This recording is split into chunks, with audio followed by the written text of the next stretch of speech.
Go ahead. Action. Action. Okay. If you go to the light, you become what is called an intelligent spirit. You have knowledge of the past, you have knowledge of the present, and a little of the future. And you have the ability to go between heaven and earth at will. And you could help people. You could be involved with people. You could a lot of spirits hang around their family, watch their grandkids and kids grow up and stuff like that. So is hell real? Okay, now. Sorry. That's okay. That's the next step. Those spirits that don't go to the light for one reason or another are called earthbounds. And they're separated from God. Those earthbounds only know up to their death. And they relive their death over and over and over. And when you talk to them on the box, they're very confused. They think we're spirits of the past haunting them. They don't know that we're the future to them. Wow. And so their conversations are very much inconsistent and confusing. They say things that don't match up to what they said before. Okay. So is that like residual haunting? No, that's something Or different. something else?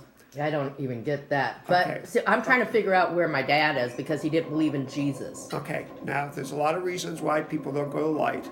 Because of faith, they don't know about heaven because of their religious background. Some people feel that they didn't live a very good life and fear punishment or what have you and things like that. So there's and some people die in their sleep and don't know they've died. And so there's confusion. So there's a lot of reasons why they don't go to the light.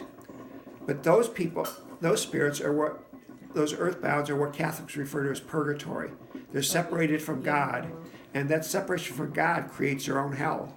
Okay. Because anytime you're away from God, you are in hell. Right. So they create their own hell around them and their environment.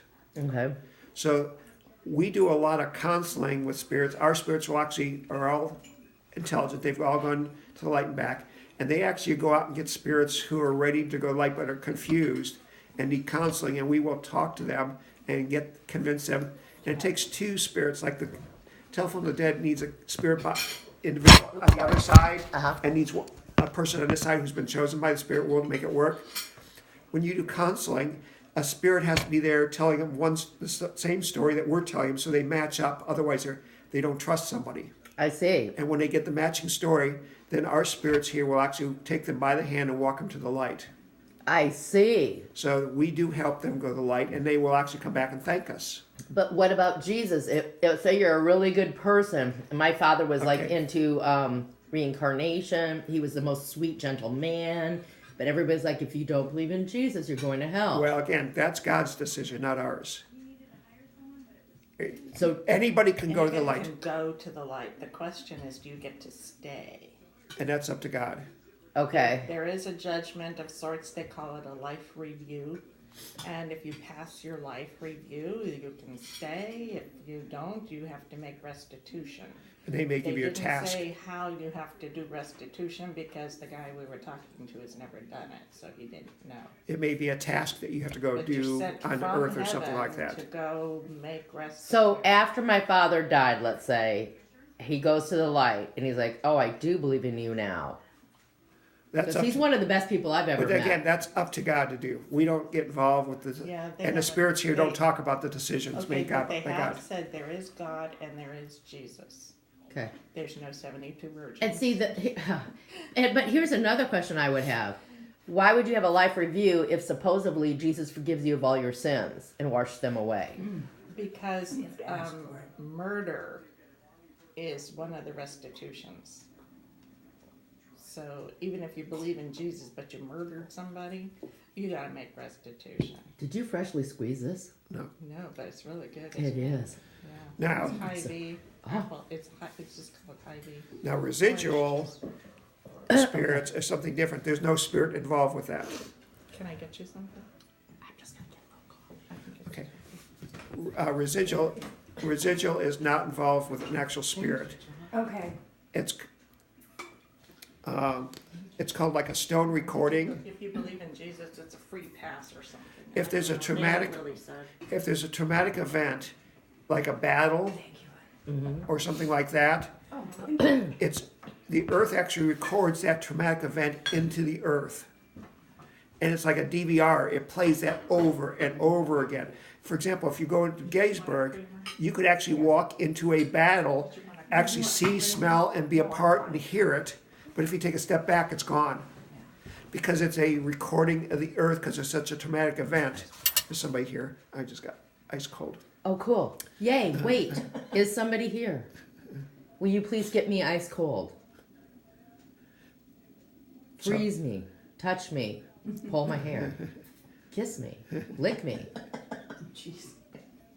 But anyways, so that recording is a residual event, what they call a residual event. And it plays over and over and over again.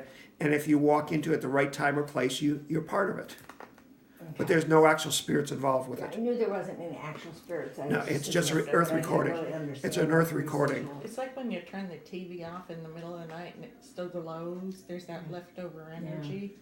The TV's not on. It's just the leftover energy. I see. So it's like with Rick. My husband died 16 years ago, and it was he choked to death on a peanut butter sandwich.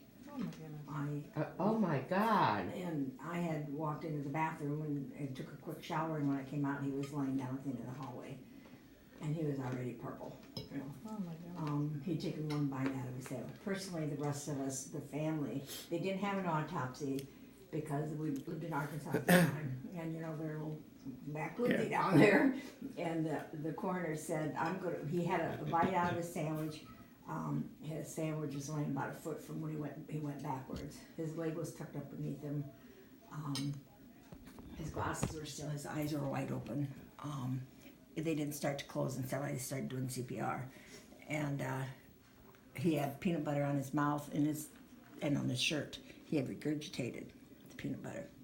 Everybody else in the family, me included, thinks he had a massive heart attack. Because I was 20 feet away. If you're choking, you can walk 20 feet. Yeah. Oh, you're And right. he died like that. He died so quick he did not even relieve himself. His body did not relieve itself. Wow. And so, of course, I'm a Christian, and so he went to heaven. But we've had so many experiences with him, not only down there but out in Las Vegas. He's coming back to be with you. Yep. And now, a couple things is the number one way a spirit will get your attention is through smell. Oh, pipe tobacco. Your grandfather's aftershave, your grandmother's cookies. That's the spirit there trying to communicate, saying, "I'm here. Talk to me." Yep. And because smell, your subconscious never forgets those smells. He used to smoke a pipe, and his cherry pipe tobacco was his favorite. And 2 weeks after he died, my niece took her family, and they went to Las Vegas for a family outing. And Shelby, who was 8 or 9 at the time, she and her Uncle Rick had a really good connection. She was very colicky when she was younger, and her grandmother would call her Satan's child because she was so colicky, you know. And Rick said, "She's not Satan's child, she's my little Petunia." And so they always had this bond. He always stuck up for her. And even when she got over that, she was a little alien. And he would always say, "No, she's not," you know. And so anyway, there's a special bond between it. And he would buy her things that he didn't buy anybody else, you know, just little things like that. So anyway, 2 weeks after he died, they're going on vacation. And Shelby, who's 8 or 9, and her mom came out of the motel, and they're going to go shopping. And Shelby stops, and